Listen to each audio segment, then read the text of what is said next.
여러분 안녕하세요. 오늘도 주님의 은혜 안에서 만나게 되어 감사합니다. 오늘 전해드릴 이야기는 84세 권사님의 간증입니다. 강순자 권사님이라는 분인데요. 이분이 겪은 일은 정말 우리 모두에게 큰 깨달음을 줍니다. 혹시 여러분 성경 구절 외우시나요? 요즘은 스마트폰으로 성경을 보니까 암송하는 분들이 많이 줄었다고 하더라고요.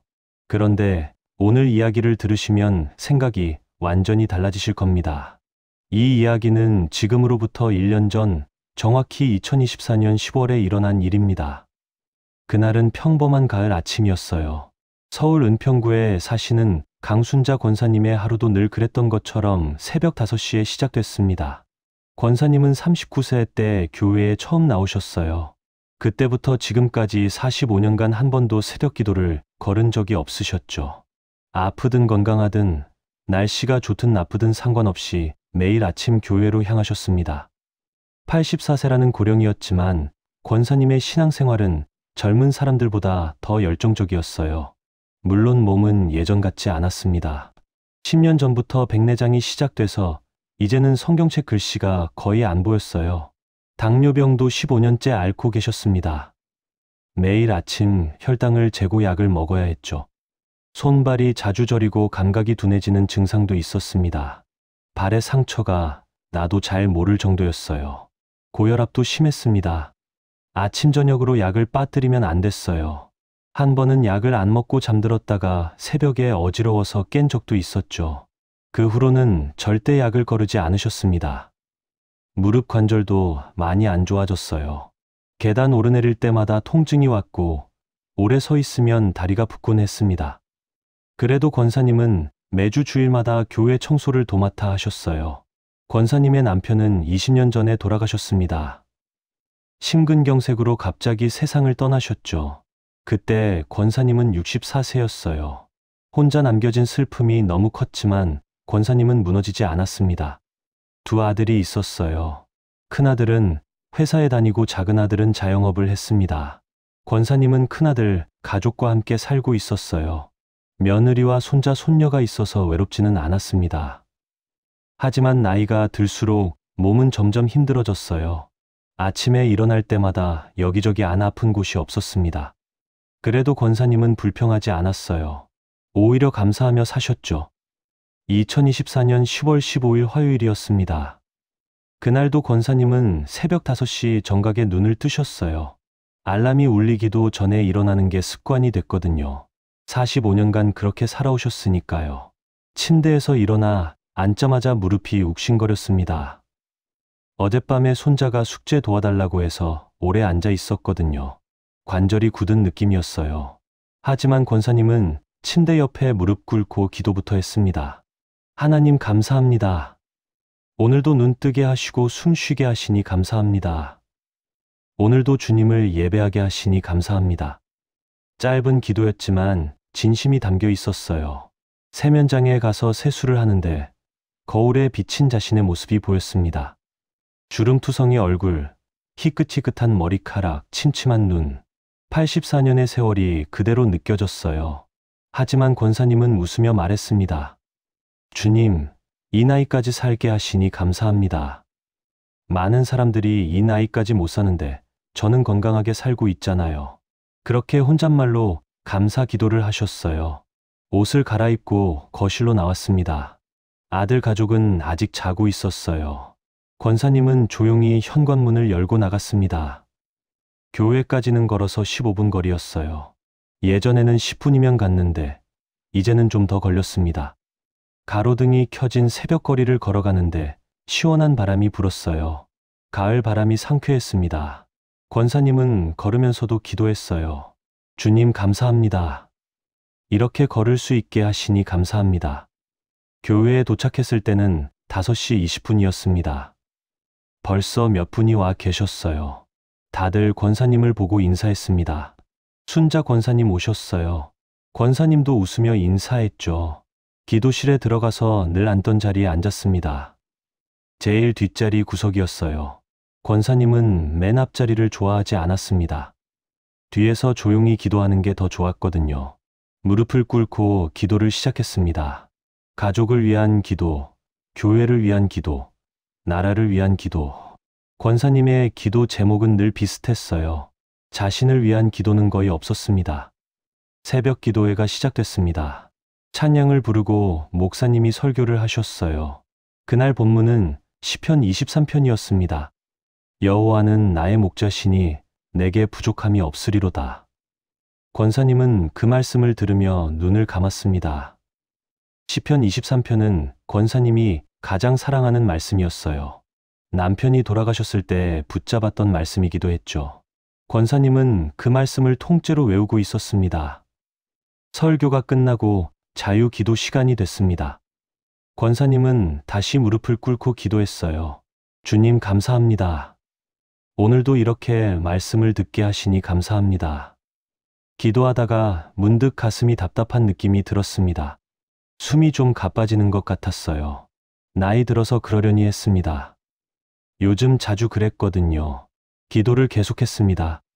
그런데 갑자기 머리가 어지러웠어요. 눈앞이 핑 도는 느낌이었습니다. 권사님은 손으로 바닥을 짚으며 중심을 잡으려고 했어요. 하지만 어지러움은 점점 심해졌습니다. 옆에서 기도하던 다른 권사님이 소리쳤습니다. 순자 권사님, 괜찮으세요? 권사님은 대답하려고 했지만 입이 잘 안 열렸어요. 말이 나오지 않았습니다. 그리고 갑자기 머리가 쪼개질 듯이 아팠어요. 평생 겪어본 적 없는 통증이었습니다. 권사님은 머리를 감싸주며 써줬습니다. 그 순간 의식이 끊겼어요. 주변이 술렁거렸습니다. 사람들이 권사님 주변으로 몰려들었어요. 목사님이 달려와서 권사님을 살폈습니다. 119에 전화하세요. 빨리요. 누군가 소리쳤죠. 5분 후 119 구급대원들이 도착했습니다. 권사님은 이미 의식이 없는 상태였어요. 구급대원들이 재빨리 들것에 권사님을 옮겼습니다. 혈압과 맥박을 재고 산소 마스크를 씌웠어요. 뇌졸중 의심됩니다. 빨리 병원으로 이송해야 합니다. 구급대원이 말했죠. 목사님과 몇 명의 성도들이 함께 구급차에 탔습니다.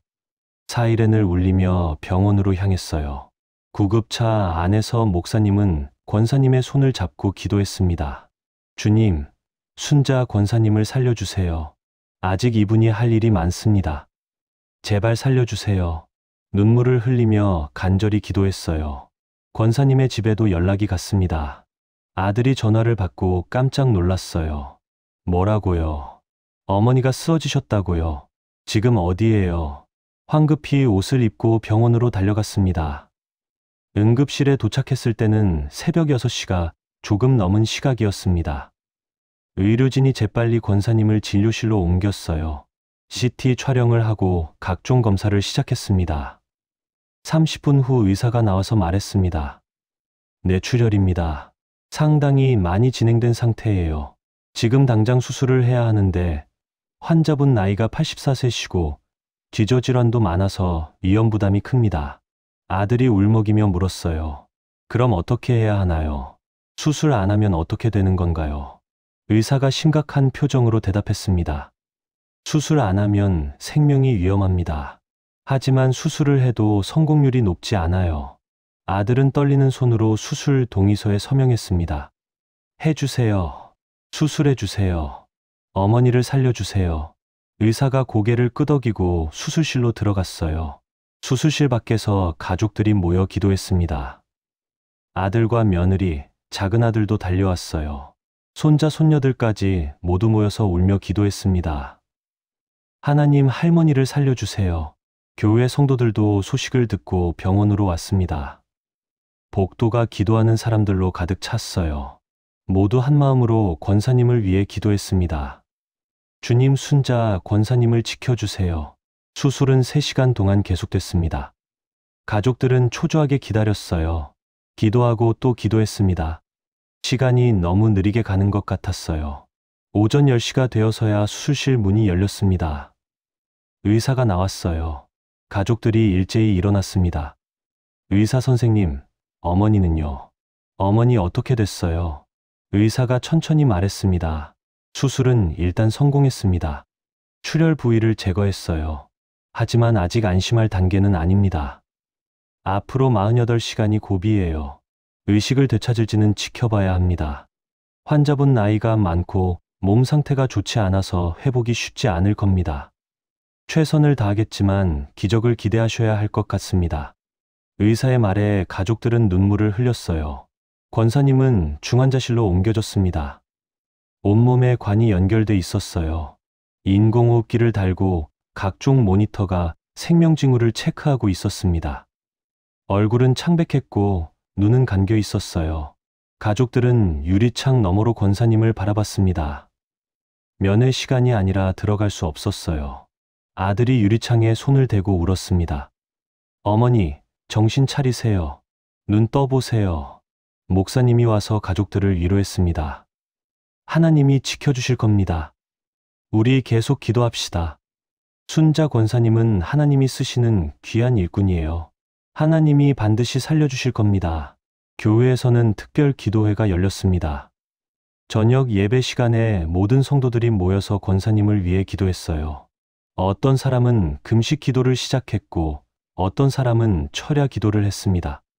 그날 밤 중환자실에서 권사님의 생명징후가 약해졌습니다. 심장 박동이 불규칙해지고 혈압이 떨어졌어요. 간호사가 급히 의사를 불렀습니다.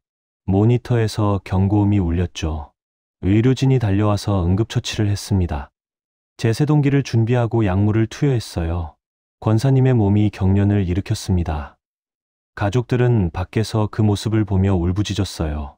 10분간의 응급처치 끝에 권사님의 상태가 안정됐습니다. 간신히 고비를 넘긴 거예요. 의사가 나와서 말했습니다. 일단은 안정됐습니다. 하지만 언제 또 위험해질지 모릅니다. 그런데 바로 그 순간 권사님은 전혀 다른 세계를 경험하고 있었습니다. 중환자실 침대에 누워있는 자신의 몸이 보였어요. 의사들이 자기를 치료하는 모습도 보였습니다. 신기하게도 아프지 않았어요. 오히려 몸이 너무 가벼웠습니다. 백내장으로 침침했던 눈도 너무 잘 보였어요. 당뇨로 저렸던 손발도 전혀 안 아팠습니다. 무릎 관절 통증도 사라졌죠. 권사님은 자신이 공중에 떠 있다는 걸 깨달았습니다. 중환자실 천장 위에 떠서 아래를 내려다보고 있었어요. 울고 있는 가족들도 보였습니다. 기도하는 목사님도 보였어요. 그때 갑자기 눈앞이 환해졌습니다. 따뜻하고 부드러운 빛이 권사님을 감쌌어요. 병원의 형광등 불빛과는 완전히 다른 빛이었습니다.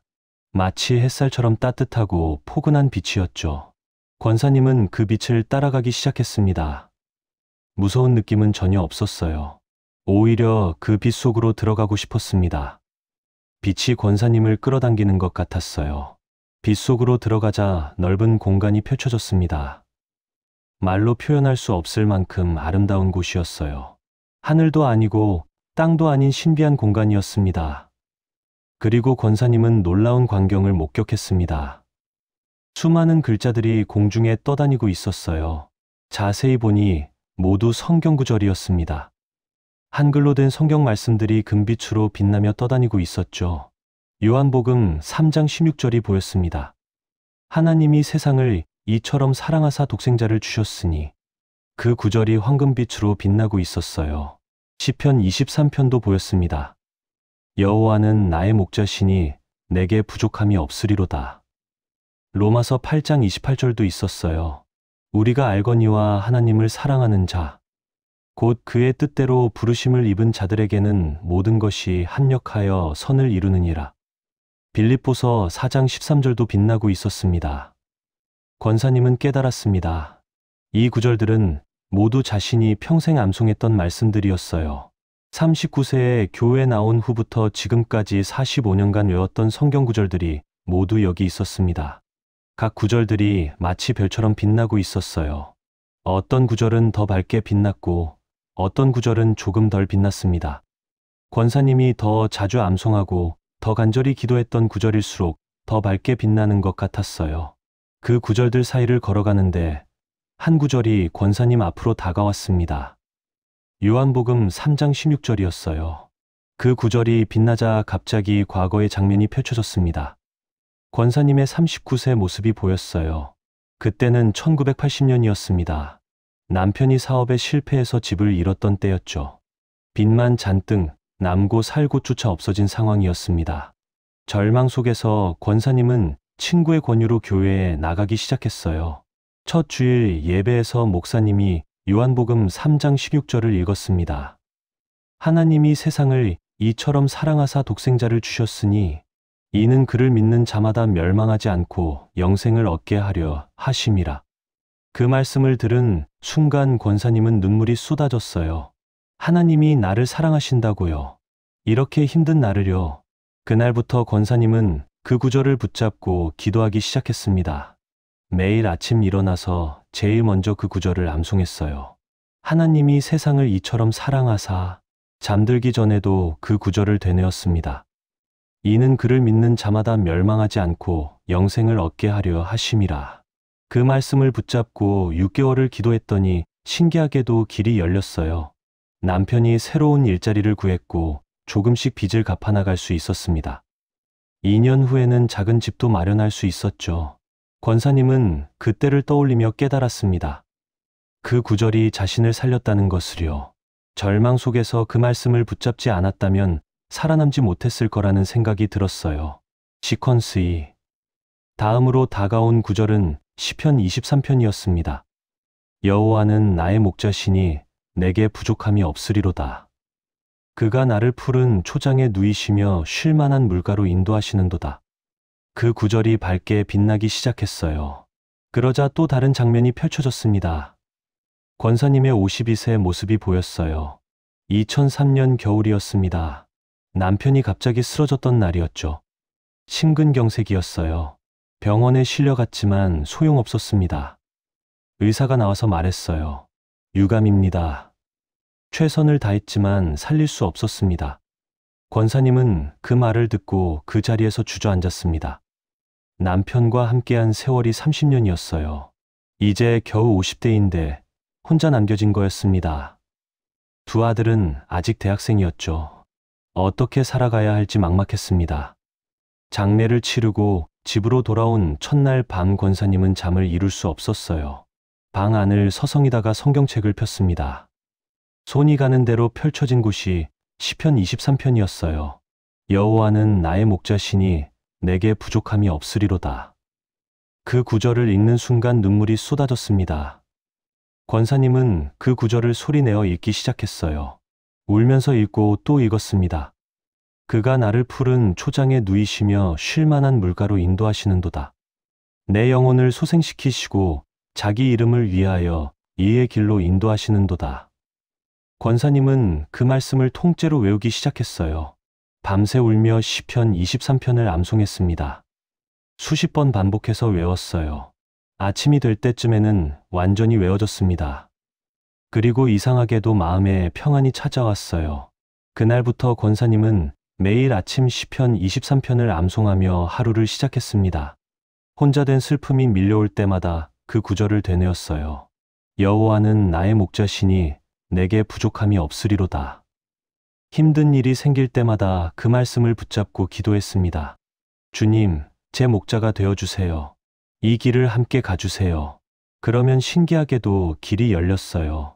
두 아들을 대학 졸업시키고 결혼시키는 동안 권사님은 늘 시편 23편을 암송했습니다. 그 말씀이 힘이 됐어요. 혼자지만 혼자가 아니라는 걸 그 말씀을 통해 깨달았습니다. 천국에서 그 장면들을 다시 보며 권사님은 깨달았습니다. 시편 23편이 자신을 지켜줬다는 것을요. 혼자 된 슬픔과 외로움 속에서 그 말씀이 없었다면 버티지 못했을 거라는 생각이 들었어요. 세 번째로 다가온 구절은 로마서 8장 28절이었습니다. 우리가 알거니와 하나님을 사랑하는 자, 곧 그의 뜻대로 부르심을 입은 자들에게는 모든 것이 합력하여 선을 이루느니라. 그 구절이 빛나자 또 다른 장면이 펼쳐졌어요. 권사님의 67세 모습이었습니다. 2018년 봄이었죠. 큰아들이 출근길에 교통사고를 당했던 날이었습니다. 전화를 받고 병원으로 달려갔을 때 아들은 수술실에 있었어요. 척추를 다쳐서 큰 수술을 받고 있었습니다. 의사가 나와서 말했죠. 수술은 성공했지만 회복이 어떻게 될지 모릅니다. 최악의 경우 걷지 못할 수도 있어요. 권사님은 그 말을 듣고 하늘이 무너지는 것 같았습니다. 아들이 걷지 못한다고요. 평생 휠체어에 앉아 살아야 한다고요. 너무 큰 충격이었어요. 하지만 권사님은 주저앉지 않았습니다. 중환자실 밖에서 기도하기 시작했어요. 그때 떠오른 구절이 로마서 8장 28절이었습니다. 모든 것이 합력하여 선을 이루느니라. 이 사고도 합력하여 선을 이룰 거라고 믿기로 했어요. 그날부터 권사님은 매일 병원에 가서 아들 곁에서 그 구절을 암송했습니다. 하나님을 사랑하는 자 곧 그의 뜻대로 부르심을 입은 자들에게는 모든 것이 합력하여 선을 이루느니라. 아들이 의식을 회복했을 때도 그 구절을 들려줬어요. 아들아, 이 일도 하나님이 선으로 바꾸실 거야. 우리 이 말씀 붙잡고 기도하자. 아들도 어머니를 따라 그 구절을 암송하기 시작했습니다. 6개월간의 재활 치료가 이어졌습니다. 그 기간 동안 권사님은 매일 병원에 가서 아들을 돌봤어요. 그리고 늘 로마서 8장 28절을 암송하며 기도했습니다. 신기한 일이 일어났어요. 의사들이 불가능하다고 했던 회복이 일어난 거예요. 아들이 조금씩 감각을 되찾기 시작했습니다. 발가락이 움직이고 다리에 힘이 들어갔어요. 1년 후 아들은 다시 걸을 수 있게 됐습니다. 의사들도 기적이라고 했어요. 이 정도 부상에서 완전히 회복된 건 드문 일이라고 했죠. 권사님은 하나님께 감사했습니다. 그리고 더 놀라운 일이 있었어요. 아들이 그 경험을 통해 신앙을 갖게 된 거예요. 사고 전까지 교회에 안 나가던 아들이었는데 회복 후에는 열심히 교회에 나가기 시작했습니다. 아들이 권사님에게 말했어요. 어머니, 정말 모든 것이 합력하여 선을 이루는 것 같아요. 이 사고가 저를 하나님께 돌아오게 했어요. 권사님은 눈물을 흘리며 감사했습니다. 천국에서 그 장면을 다시 보며 권사님은 깨달았습니다. 로마서 8장 28절 말씀이 그대로 이루어졌다는 것을요. 최악의 상황도 하나님이 선으로 바꾸셨다는 걸 확인했습니다. 네 번째로 다가온 구절은 빌립보서 4장 13절이었어요. 내게 능력 주시는 자 안에서 내가 모든 것을 할 수 있느니라. 그 구절이 빛나자 또 다른 장면이 펼쳐졌습니다. 권사님의 72세 모습이 보였어요. 2023년이었습니다. 당뇨 합병증으로 발에 궤양이 생겼던 때였죠. 의사가 심각하게 말했어요. 상태가 좋지 않습니다. 절단을 고려해야 할 수도 있어요. 발을 잘라야 한다는 말에 권사님은 크게 놀랐습니다. 발을 잃으면 걸을 수 없어요. 교회도 갈 수 없고 새벽 기도도 못 가는 거였습니다. 권사님에게는 너무 큰 시련이었어요. 하지만 권사님은 포기하지 않았습니다. 빌립보서 4장 13절을 붙잡고 기도하기 시작했어요. 내게 능력 주시는 자 안에서 내가 모든 것을 할 수 있느니라. 매일 이 구절을 수십 번씩 암송했습니다. 치료를 받으며 계속 그 말씀을 암송했어요. 주님, 제가 할 수 없지만 주님은 하실 수 있습니다. 주님의 능력으로 이 발을 치료해 주세요. 간절히 기도했습니다. 3개월간의 집중 치료가 이어졌습니다. 매일 병원에 가서 소독하고 약을 바르고 주사를 맞았어요. 그 과정이 너무 고통스러웠지만 권사님은 빌립보서 4장 13절을 암송하며 견뎠습니다. 그리고 기적이 일어났어요. 궤양이 점점 나아지기 시작한 거예요. 의사들도 놀랐습니다. 이 나이에 당뇨 합병증 궤양이 이렇게 빨리 낫는 건 드물다고 했어요. 6개월 후 권사님의 발은 완전히 회복됐습니다. 절단은 필요 없었어요. 권사님은 다시 걸을 수 있게 됐고 교회도 갈 수 있게 됐습니다. 새벽 기도도 계속할 수 있었죠. 천국에서 그 장면을 보며 권사님은 눈물을 흘렸습니다. 빌립보서 4장 13절 말씀이 자신을 살렸다는 걸 깨달았어요. 그 말씀을 붙잡지 않았다면 포기했을 거라는 생각이 들었습니다. 이렇게 하나하나 구절들이 다가오며 권사님의 인생을 보여줬어요. 각 구절마다 권사님이 그 말씀을 붙잡고 기도했던 순간들이 담겨 있었습니다. 시편 46편 1절도 있었어요. 하나님은 우리의 피난처시요 힘이시니 환난 중에 만날 큰 도움이시라. 이 구절은 권사님이 아플 때마다 붙잡았던 말씀이었습니다. 시편 103편 2절에서 3절도 빛나고 있었어요. 내 영혼아 여호와를 송축하며 그의 모든 은택을 잊지 말지어다. 그가 내 모든 죄악을 사하시며 내 모든 병을 고치시는도다. 이사야 41장 10절도 보였습니다. 두려워하지 말라. 내가 너와 함께 함이라. 놀라지 말라. 나는 내 하나님이 됨이라. 내가 너를 굳세게 하리라. 참으로 너를 도와주리라. 참으로 나의 의로운 오른손으로 너를 붙들리라. 마태복음 11장 28절도 있었어요. 수고하고 무거운 짐 진 자들아 다 내게로 오라. 내가 너희를 쉬게 하리라. 이 구절은 권사님이 너무 힘들 때마다 위로가 됐던 말씀이었습니다. 요한복음 14장 27절도 빛나고 있었죠. 평안을 너희에게 끼치노니 곧 나의 평안을 너희에게 주노라. 내가 너희에게 주는 것은 세상이 주는 것과 같이 아니하니라. 너희는 마음에 근심하지도 말고 두려워하지도 말라. 수십 개, 수백 개의 구절들이 빛나며 떠다니고 있었어요. 모두 권사님이 평생 암송했던 말씀들이었습니다. 각 구절마다 권사님의 삶의 순간들이 담겨 있었어요. 권사님은 깨달았습니다. 이 말씀들이 단순히 암송한 것이 아니라 살아있는 능력으로 자신을 지켜왔다는 것을요. 각 순간마다 필요한 말씀이 떠올라서 힘을 줬다는 걸 알게 됐습니다. 백내장으로 성경을 못 볼 때도 외운 말씀이 있어서 기도할 수 있었어요. 당뇨로 아플 때도 그 말씀이 위로가 됐습니다. 고혈압으로 힘들 때도 말씀이 평안을 줬죠. 혼자 남겨져 외로울 때도 말씀이 동행자가 됐어요. 아들이 다쳐서 절망했을 때도 말씀이 소망을 줬습니다. 발이 아파서 걷기 힘들 때도 말씀이 능력을 줬죠. 권사님은 평생 암송한 수백 개의 구절들을 바라보며 감사했습니다. 이 말씀들이 자신을 여기까지 이끌었다는 걸 깨달았어요. 그리고 이 말씀들이 천국에서 영원한 보물로 쌓여 있다는 것도 알게 됐습니다. 시퀀스 3. 그때 권사님 앞에 한 분이 나타나셨습니다. 너무 밝은 빛이라 얼굴은 정확히 볼 수 없었지만 그분이 예수님이라는 걸 권사님은 본능적으로 알 수 있었어요. 45년간 예배드리며 찬양했던 그 음성이었거든요. 예수님이 권사님에게 부드럽게 말씀하셨습니다. 순자야, 잘 왔구나. 권사님은 그 음성을 듣는 순간 눈물이 쏟아졌어요. 주님, 주님이시죠. 제가 주님을 뵙게 되다니요. 예수님이 계속 말씀하셨습니다. 내가 평생 내 말씀을 마음에 새기며 살았구나. 내가 외운 그 구절들이 모두 여기 있다. 이것들이 내 영혼을 지켜왔느니라. 권사님이 떨리는 목소리로 물었습니다. 주님, 이게 다 제가 외운 말씀들인가요? 예수님이 고개를 끄덕이셨어요. 그렇다. 내가 39세부터 지금까지 45년간 암송한 모든 말씀이 여기 있느니라.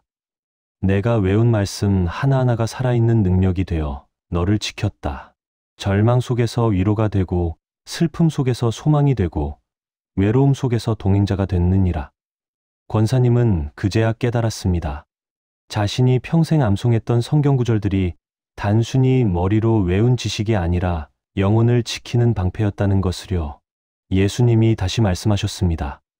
순자야, 내가 백내장으로 성경을 못 볼 때도 외운 말씀으로 기도했지. 당뇨로 아플 때도 말씀을 붙잡고 견뎠지. 고혈압으로 힘들 때도 말씀이 평안을 줬지. 권사님이 울며 대답했어요. 맞아요, 주님. 그 말씀들이 저를 살렸어요. 말씀이 없었다면 저는 버티지 못했을 거예요. 예수님이 미소 지으며 말씀하셨습니다. 그래, 내 말씀은 살아있고 능력이 있느니라. 내가 외운 그 말씀들이 내 안에서 생명이 되고 힘이 됐느니라. 그리고 이제 그 말씀들이 여기 영원한 보물로 쌓여 있느니라. 권사님은 주변을 둘러봤습니다. 수백 개의 성경 구절들이 금빛으로 빛나며 떠다니고 있었어요. 마치 밤하늘의 별들처럼 아름다웠습니다. 예수님이 말씀하셨어요. 순자야, 이제 내가 돌아가서 사람들에게 전해야 할 것이 있다. 내 말씀을 마음에 새기고 사는 것이 얼마나 중요한지 알려주거라. 사람들이 요즘 성경을 암송하지 않는다. 스마트폰으로 보기만 하고 마음에 새기지 않는다. 하지만 말씀은 마음에 새겨야 능력이 된다. 그것을 사람들에게 전하거라. 권사님이 물었습니다. 주님, 제가 어떻게 그걸 전합니까? 저는 이제 84세의 노인이고 아픈 몸입니다. 백내장도 있고 당뇨도 있고 고혈압도 있어요. 예수님의 음성이 다시 들렸습니다. 바로 그것이 내 증거가 된다. 내 나이와 내 아픔이 바로 증거가 되느니라. 84세의 아픈 몸으로도 내 말씀으로 살 수 있다는 것을 보여주거라. 내가 평생 내 말씀으로 살아온 그 삶이 사람들에게 증거가 되느니라. 내가 외운 구절들이 너를 여기까지 이끌었다는 것을 보여주거라. 권사님이 눈물을 흘리며 말했습니다. 주님, 그러면 제가 다시 돌아가야 하나요? 아직 제 때가 아닌 건가요? 예수님이 고개를 끄덕이셨어요. 그렇다 순자야. 내 사명이 아직 끝나지 않았다. 돌아가서 더 많은 사람들에게 내 말씀의 능력을 전하거라. 특히 젊은 사람들에게 지금부터 말씀을 암송하라고 전하거라. 나이 들어서 시작하는 것보다 젊을 때 시작하는 게 더 좋다. 내가 84세에 깨달았지만 젊은 사람들은 지금 깨달을 수 있지 않느냐. 그들에게 전하거라. 권사님이 대답했습니다. 알겠습니다, 주님. 제가 돌아가서 전하겠습니다. 말씀을 암송하며 사는 삶이 얼마나 복된지 전하겠습니다. 예수님이 말씀하셨어요. 순자야, 내가 돌아가면 더 아플 것이다. 백내장도 더 심해지고 당뇨도 악화될 것이다. 하지만 두려워하지 말라. 내가 함께 있을 것이다. 내가 외운 그 말씀들이 너를 끝까지 지킬 것이다. 사망의 음침한 골짜기를 다닐지라도 해를 두려워하지 않을 것은 내가 너와 함께 함이라. 권사님이 울며 말했습니다. 주님, 두렵지 않습니다. 주님과 함께라면 어떤 고통도 견딜 수 있습니다. 제가 돌아가서 주님의 말씀을 전하겠습니다. 그 순간 권사님은 다시 몸이 무거워지는 걸 느꼈습니다. 천국의 빛이 점점 흐려지고 다시 어둠 속으로 빠져드는 것 같았어요. 예수님의 모습도 서서히 사라졌습니다. 권사님은 다시 중환자실로 돌아오고 있었어요. 천장이 보이고 형광등 불빛이 보였습니다. 귀에는 의료 장비의 삐삐 소리가 들렸어요. 그리고 권사님은 눈을 떴습니다. 처음에는 뿌옇게 보이다가 점점 선명해졌어요. 가족들이 울며 기도하고 있는 모습이 보였습니다. 아들이 권사님이 눈 뜨는 걸 보고 소리쳤어요. 어머니 눈 떴어요. 의사 선생님, 빨리 오세요. 어머니가 깨어났어요. 의료진이 급히 달려왔습니다. 환자 상태를 확인하기 시작했어요.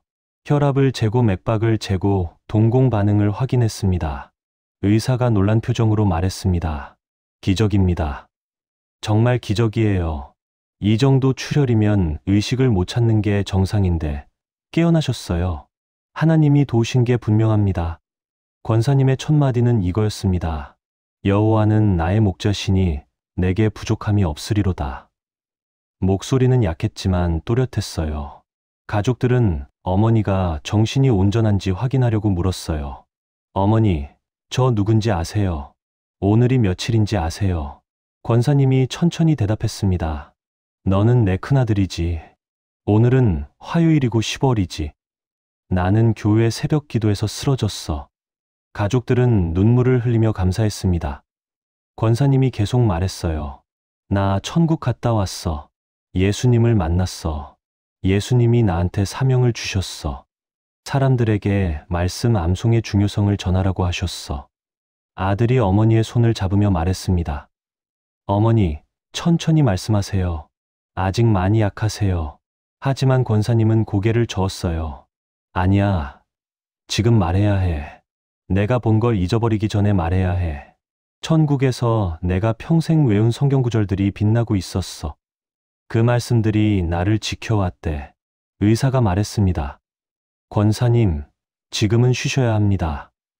말씀은 나중에 하시고 일단 안정을 취하세요. 하지만 권사님은 계속 말했어요. 예수님이 나한테 돌아가서 전하라고 하셨어. 말씀을 마음에 새기고 사는 게 얼마나 중요한지 전하라고 하셨어. 나 이제 그 일을 해야 해. 가족들은 어머니의 말을 들으며 울었습니다.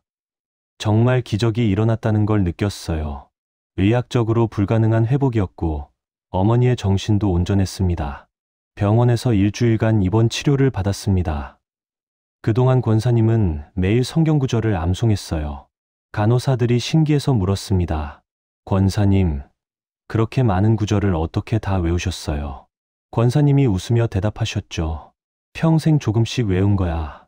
하루에 한 구절씩만 외워도 1년이면 365구절이야. 나는 45년을 그렇게 살았어. 그러니까 많이 외워진 거지. 어렵지 않아. 누구나 할 수 있어. 간호사들은 감동받아서 자기들도 외워보겠다고 했어요. 일주일 후 퇴원하는 날 담당 의사가 말했습니다. 권사님 나이와 상태로 이렇게 빨리 회복된 건 의학적으로 설명하기 어렵습니다. 정말 기적이에요. 권사님은 웃으며 대답하셨어요. 기적 맞아요, 선생님. 하나님의 말씀이 저를 살렸어요. 평생 외운 그 말씀들이 저를 지켜준 거예요. 선생님도 성경 읽어보세요. 집으로 돌아온 권사님은 예전과는 완전히 다른 사람이 되어 있었습니다. 물론 여전히 백내장이 있고 당뇨와 고혈압 약을 드셔야 했지만 마음가짐이 달라졌어요. 권사님은 매일 아침 일어나자마자 성경 구절을 암송하기 시작했습니다. 예전에도 암송하셨지만 이제는 더 간절했어요. 각 구절마다 천국에서 보았던 그 빛나는 모습을 기억하며 외우셨습니다. 일주일 후 교회에 나갔을 때 성도들이 놀라며 환영했습니다. 순자 권사님, 정말 기적이에요. 우리 모두 권사님을 위해 기도했어요. 권사님은 눈물을 흘리며 감사했습니다. 주일 예배 후에 권사님은 목사님을 찾아갔습니다. 목사님, 제가 간증 시간을 가질 수 있을까요? 사람들에게 꼭 전하고 싶은 게 있어요. 목사님이 흔쾌히 동의하셨습니다. 물론이죠, 권사님. 다음 주 수요 예배 때 간증 시간을 드리겠습니다. 권사님의 간증을 듣고 싶어 하는 분들이 많아요. 그 일주일 동안 권사님은 간증을 준비했습니다. 천국에서 본 것, 예수님이 하신 말씀, 평생 암송한 구절들의 의미, 모든 것을 정리했어요. 시퀀스 4, 수요 예배 날이 되었습니다. 교회당이 사람들로 가득 찼어요. 권사님의 간증을 듣기 위해 다른 교회 사람들까지 왔습니다. 소문이 퍼진 거였죠. 권사님은 단상에 올라갔습니다. 84세의 작은 체구지만 목소리는 힘이 있었어요. 권사님은 천천히 말하기 시작했습니다. 사랑하는 성도 여러분, 제가 1년 전 쓰러졌을 때 천국을 보았습니다. 그곳에서 제가 본 건 제가 평생 암송한 말씀들이었어요. 각 구절마다 빛이 나고 있었고 그 빛들이 모여서 아름다운 보석처럼 쌓여 있었습니다. 그 순간 저는 깨달았어요. 우리가 암송한 말씀은 사라지지 않는다는 것을요. 우리가 외운 그 한 구절 한 구절이 천국에서 영원한 보물로 쌓이고 있었습니다. 머리로만 외운 게 아니라 마음으로 새긴 말씀들이 우리 영혼을 지키고 있었어요. 저는 39세에 교회에 나왔습니다. 그때 처음 외운 구절이 요한복음 3장 16절이었어요. 하나님이 세상을 이처럼 사랑하사 독생자를 주셨으니. 그 구절이 저를 살렸습니다. 남편을 잃고 혼자 됐을 때는 시편 23편을 붙잡았습니다. 여호와는 나의 목자시니 내게 부족함이 없으리로다. 그 말씀이 저를 지켜줬어요. 아들이 사고로 다쳤을 때는 로마서 8장 28절을 암송했습니다. 모든 것이 합력하여 선을 이루느니라.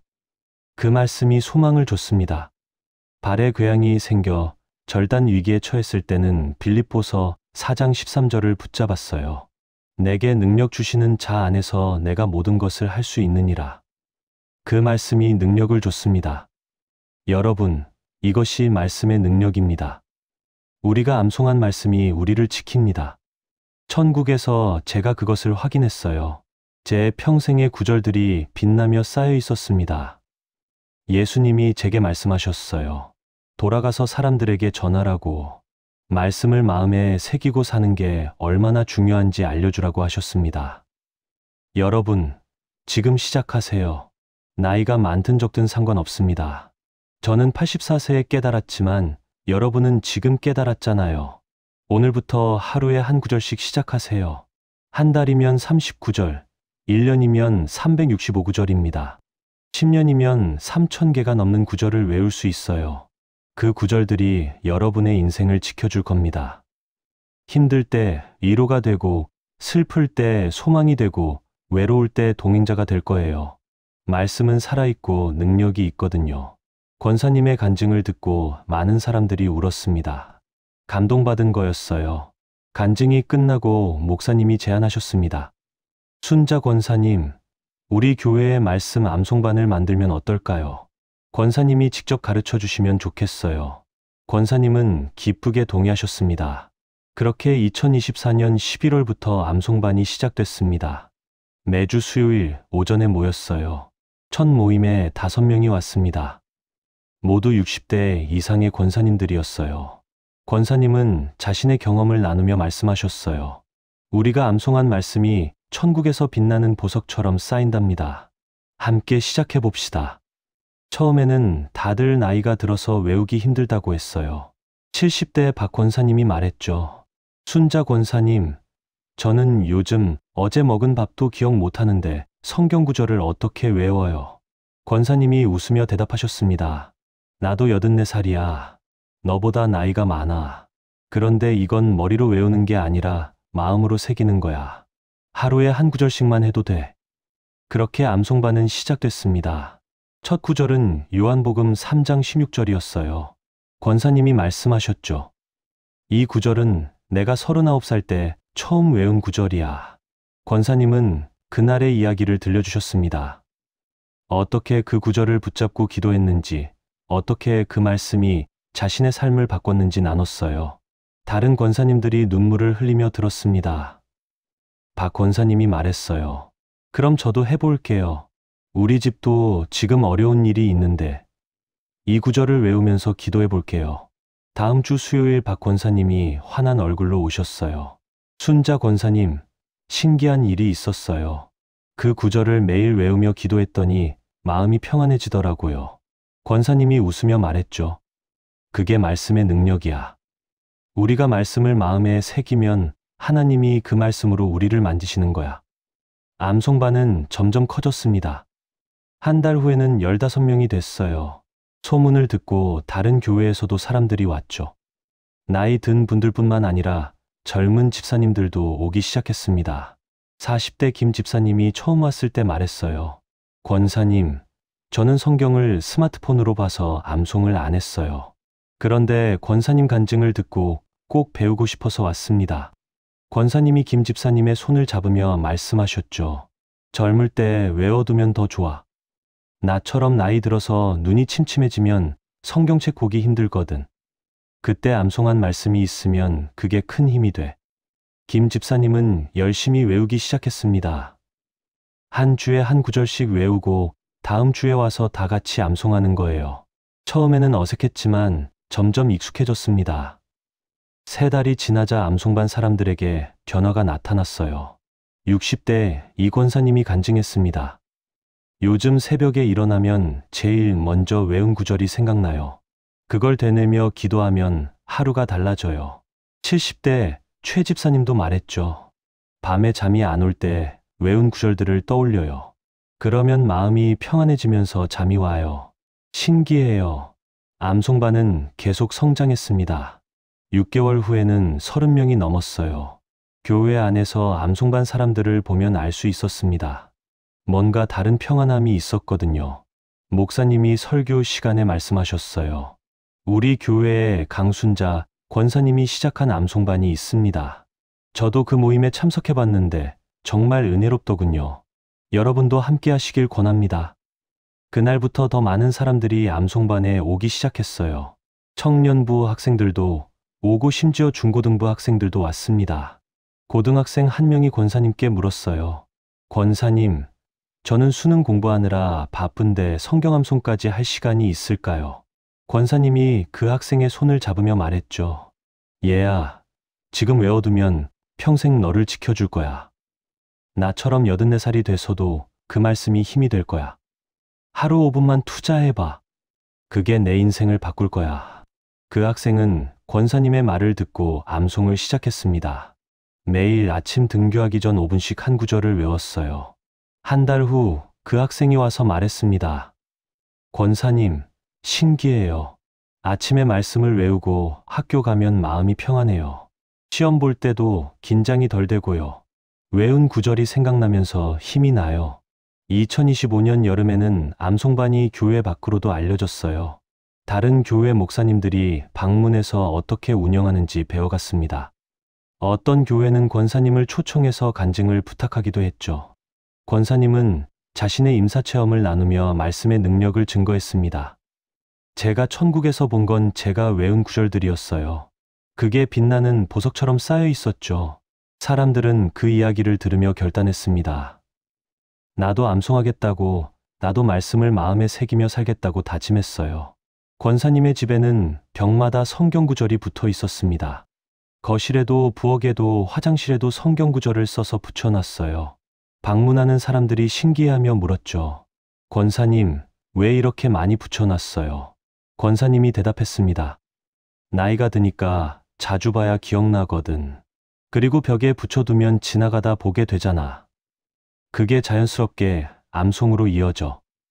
며느리도 처음에는 이상하게 생각했대요. 근데 함께 살다 보니 자기도 모르게 그 구절들이 외워지더래요. 아침에 부엌에 가면 냉장고에 붙은 구절이 보이고 저녁에 거실에 앉으면 벽에 붙은 구절이 보이니까요. 어느 날 며느리가 말했습니다. 어머니, 저도 암송반에 나가고 싶어요. 어머니 보면서 저도 하고 싶어졌어요. 권사님은 며느리를 꼭 안으며 말했죠. 그래, 함께 하자. 우리 가족이 다 말씀으로 사는 가정이 되는 거야. 그게 진짜 축복이야. 며느리와 함께 암송반에 나가기 시작했습니다. 손자, 손녀들도 할머니를 보고 배웠어요. 초등학생 손녀가 할머니께 물었습니다. 할머니, 저도 성경구절 외우고 싶어요. 어떻게 해요? 권사님은 손녀를 무릎에 앉히고 가르쳤어요. 우선 짧은 구절부터 시작하자. 요한일서 4장 8절. 하나님은 사랑이시라. 이거 할머니 따라해봐. 손녀가 따라했습니다. 하나님은 사랑이시라. 권사님이 박수를 치며 말했죠. 잘했어. 우리 손녀.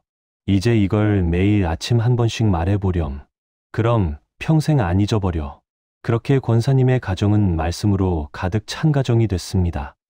아침마다 식탁에 둘러앉아 함께 성경구절을 암송하는 시간을 가졌어요.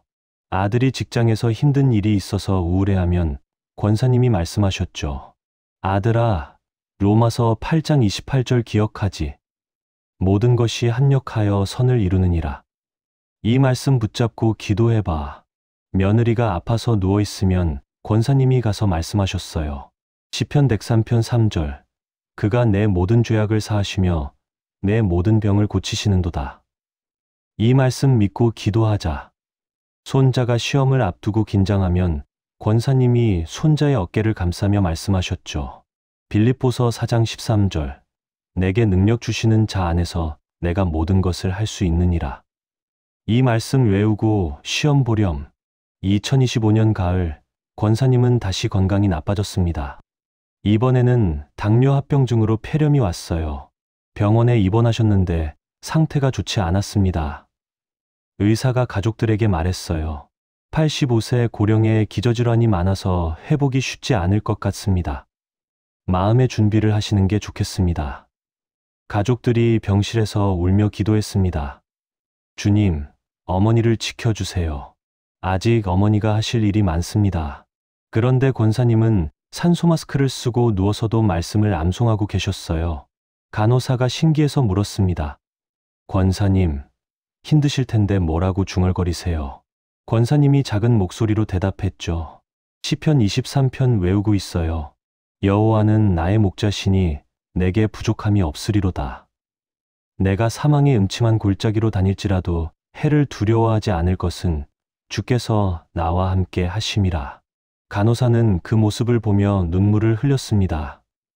이렇게 아픈데도 하나님을 찬양하는 모습에 감동받은 거예요. 나중에 그 간호사가 말했죠. 권사님 덕분에 저도 교회에 다시 나가기 시작했어요. 권사님의 믿음을 보면서 하나님이 정말 살아계시다는 걸 느꼈거든요. 일주일간의 입원 치료 끝에 권사님은 다시 회복되셨습니다. 의사들이 또 기적이라고 했어요. 이 나이에 폐렴을 이겨낸 것 자체가 놀라운 일이라고 했죠. 퇴원하는 날 권사님이 의료진에게 말씀하셨습니다. 여러분 덕분에 회복했지만 제가 진짜 의지한 건 하나님 말씀이었어요. 그 말씀이 저를 살렸습니다. 집으로 돌아온 권사님은 더 열심히 암송반을 이끌었습니다. 이번 아픔이 자신에게 주신 또 다른 기회라고 생각하셨어요. 더 많은 사람에게 말씀의 능력을 전해야겠다고 결심하셨죠. 지금 이 순간에도 강순자 권사님은 85세의 나이로 매일 새벽 기도에 참석하고 계십니다. 백내장이 더 심해져서 이제는 성경책을 거의 보지 못해요. 하지만 문제 없습니다. 권사님은 평생 외운 구절들이 머릿속에 다 있거든요. 새벽 기도 시간에 성경책 없이도 말씀을 암송하며 기도할 수 있어요. 다른 성도들이 그 모습을 보며 감동받습니다. 여러분, 제가 오늘 이 이야기를 하는 이유가 뭘까요? 여러분도 저처럼 말씀으로 사는 삶을 경험하시길 바라기 때문이에요. 말씀이 얼마나 큰 능력인지 체험하시길 바라기 때문이에요. 지금 당장 시작하세요. 오늘 이 영상을 보신 후에 성경을 펴서 한 구절을 외워보세요. 그리고 그 구절로 기도해 보세요. 그게 시작이에요. 우선 요한복음 3장 16절부터 시작해 보세요. 하나님이 세상을 이처럼 사랑하사 독생자를 주셨으니 이는 그를 믿는 자마다 멸망하지 않고 영생을 얻게 하려 하심이라. 그 다음에는 시편 23편 전체를 외워보세요. 조금 길지만 너무 아름답고 위로가 되는 말씀이에요. 그리고 로마서 8장 28절, 빌립보서 4장 13절도 꼭 외우세요. 이렇게 5개만 먼저 외워보세요. 일주일에 하나씩 외우면 한 달이면 다 외울 수 있어요. 그 다음부터는 여러분이 좋아하는 구절들을 찾아서 외우시면 돼요. 중요한 건 계속하는 거예요. 하루 이틀 하다가 그만두면 소용없어요. 매일 조금씩이라도 계속해야 해요. 그러다 보면 어느새 습관이 되고 그게 여러분의 삶이 될 거예요. 여러분, 오늘 이 영상이 도움이 되셨다면 구독과 좋아요 부탁드려요. 그리고 알림 설정도 해주시면 감사하겠습니다. 저희는 매일 이렇게 은혜로운 간증과 말씀을 나누고 있거든요. 댓글로 여러분의 생각도 나눠주세요. 여러분은 어떤 성경 구절을 외우고 계신가요? 그 구절이 어떻게 여러분의 삶에 힘이 됐나요? 함께 나누면 더 큰 은혜가 될 거예요. 마지막으로 여러분을 위해 기도하겠습니다. 사랑하는 하나님 아버지, 오늘 이 영상을 보는 모든 분들을 축복해 주세요. 이분들이 말씀을 사랑하고 말씀으로 살아가는 삶을 살게 해주세요. 하루에 한 구절씩이라도 말씀을 암송하며 그 말씀이 삶의 능력이 되게 해주세요. 그 말씀들이 천국에서 빛나는 보석으로 쌓이게 해주세요. 예수님의 이름으로 기도드립니다. 아멘. 여러분, 오늘도 주님의 은혜가 함께 하시길 바랍니다. 다음에 또 만나요. 샬롬.